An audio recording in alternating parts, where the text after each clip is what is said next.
galera, estamos de volta, dessa vez para falar do PET volume 3, semana 4. Vamos falar sobre fontes sonoras, galera. Antes de iniciarmos, não se esqueçam, de se inscreverem no nosso canal do YouTube, ativarem as notificações para que vocês saibam aí de todas as datas e provas que nós divulgarmos para vocês. E também nos acompanhem no nosso Instagram, sigam lá a nossa página para que vocês fiquem por dentro de todas as novidades que nós preparamos. Eu sou a Mari, sou professora de Língua Portuguesa e Artes Literárias aqui do Escola Online e a nossa aula começa após a vinheta.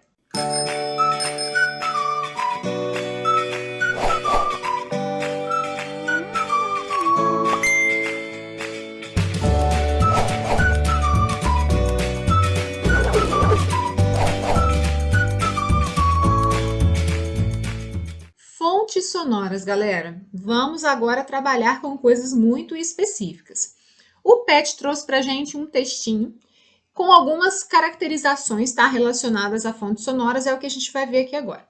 Diz o seguinte: todo som vem de uma fonte sonora, que pode ser um instrumento musical, a voz de uma pessoa, as máquinas, os fenômenos da natureza e até o simples toque de um objeto no outro. O som é produzido a partir das vibrações provenientes das fontes sonoras e chegam ao cérebro humano por meio da orelha. Além disso, o som que, junto ao silêncio, forma a matéria-prima da música, precisa do espaço para se propagar, desde sua fonte geradora até as orelhas de quem ouve. Muito bem. Ainda na pré-história, os seres humanos começaram a desenvolver ações sonoras baseadas na observação dos fenômenos da natureza. Olha só que interessante. Desenvolver ações sonoras com base na observação dos fenômenos da natureza. Então, olha, os ruídos das ondas quebrando na praia, os trovões, a comunicação entre os animais, o barulho do vento balançando as árvores, as batidas do coração.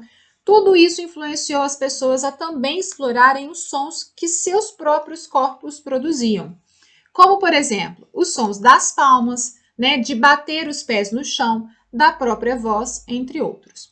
Além disso, o barulho de objetos se atritando e os instrumentos musicais são exemplos que podemos considerar como fonte sonora. Sabe quando a gente vê a pessoa lá que enche uma taça de água e começa a bater em determinados pontos da taça e vai saindo um som diferente a cada vez? Tudo isso é considerado fonte sonora. Vamos usar como exemplo, então, o braço de um violão. De baixo para cima, a primeira corda recebe o nome de Mi e a sexta corda também recebe o nome de Mi. Isso acontece pelo fato das duas cordas possuírem a mesma frequência, apesar de terem espessuras diferentes. Na construção de uma música, seja de qualquer estilo, muitos instrumentos podem ser usados. Tipos de fontes sonoras diferentes terão papéis diferentes em uma música. Claro, O som da guitarra, o som do baixo, o som da bateria, o som do teclado, todos eles vão desenvolver papéis diferentes ali dentro da música. É só a gente pensar, por exemplo, num filme, quando tem aquela cena mais de suspense, a fonte sonora que é usada para gerar na gente aquele suspense, tá? Num filme de comédia, algum som ali que vai influenciar naquela ambientação da comédia, na ambientação do humor. Então, cada uma dessas fontes vai ter um papel diferente. E aí temos aí alguns exemplos. A percussão, por exemplo, produz som através do impacto. Uma das principais características é dar ritmo à canção. Então, eu tenho a bateria, o tantão, o bongo, a tumba, a caixa, a gogô, chocalho, cuíca, etc. O sopro são os instrumentos melódicos que produzem som através de uma coluna de ar. Então, eu tenho sax, trompete, trombone, flauta, apito. As cordas, instrumentos harmônicos e melódicos, cuja fonte primária de som é a vibração das cordas tensionadas. Exemplo, então, guitarra, violão, violoncelo, contrabaixo, violino, cavaquinho, banjo e etc. Temos também as teclas. São instrumentos harmônicos e melódicos que se utilizam de teclas para a emissão de sons. Exemplo, piano, teclado, sanfona, acordeão ou acordeon, cravo e órgão. A música é um gênero artístico que propicia múltiplas possibilidades de interação com outras linguagens da arte. É muito comum associarmos a dança com a música, por exemplo. Quando pensamos em dança, pensamos em música.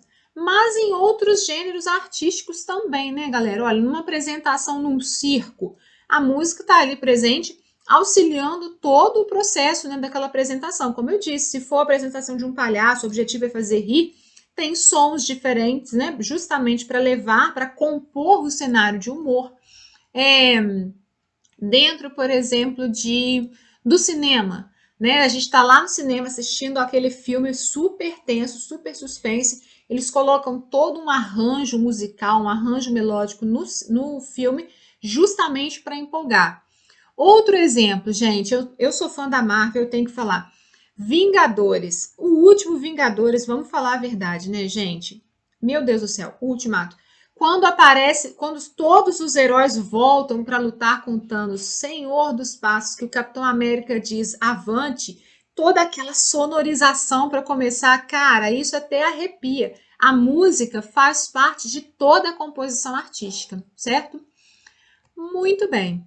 Temos então a primeira atividade, que diz o seguinte: na afinação padrão, a primeira corda do violão é a corda mais fina, possui a frequência da nota Mi. A sexta corda, a corda mais grossa, também possui a frequência Mi. Levando em consideração que a primeira corda é mais fina e mais leve, qual é a corda que emitirá um som mais baixo? Justifique sua resposta. Então, a minha sugestão de resposta para vocês aqui diz o seguinte: é uma coisa muito específica relacionada à música, muito específica para quem, né, faz uso de instrumentos de corda, no caso o violão. Eu, sinceramente, no violão eu só brinco de fazer barulho, porque nem música sai ali. Eu toco teclado, mas busquei aí algumas informações de algumas pessoas que tocam violão, né, em apostilas para aulas de violão, e diz o seguinte: a primeira corda, Mi, ou também chamada de Mizinha, possui um som agudo e alto, tendo uma frequência mais alta e aguda que todas as outras. Já a corda 6, né, a sexta corda, Mi, ou também chamada de Mizona, possui um som mais grave, tá, gente? O que eu escrevi errado, foi mal. Mais grave e abafado, o que caracteriza com um som mais baixo, certo? Então, é isso.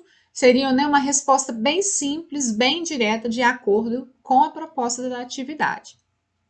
Na atividade 2, diz o seguinte: a história da música nos conta que a necessidade de comunicação foi também um fator importante para que as pessoas continuassem a pesquisar sobre o som. Marque a alternativa errada. Errada. Eu vou até chamar a atenção. Gente, quando tiver esse tipo de questão, marca essas palavras. Errada, incorreta, exceto. Chama atenção para isso. Opa, passei sem querer. Chama atenção para isso. Por quê, gente? A gente pode acabar sem querer fazendo confusão e indo direto para certa, porque a nossa tendência é marcar que está correta. Aquele que é a que está errada.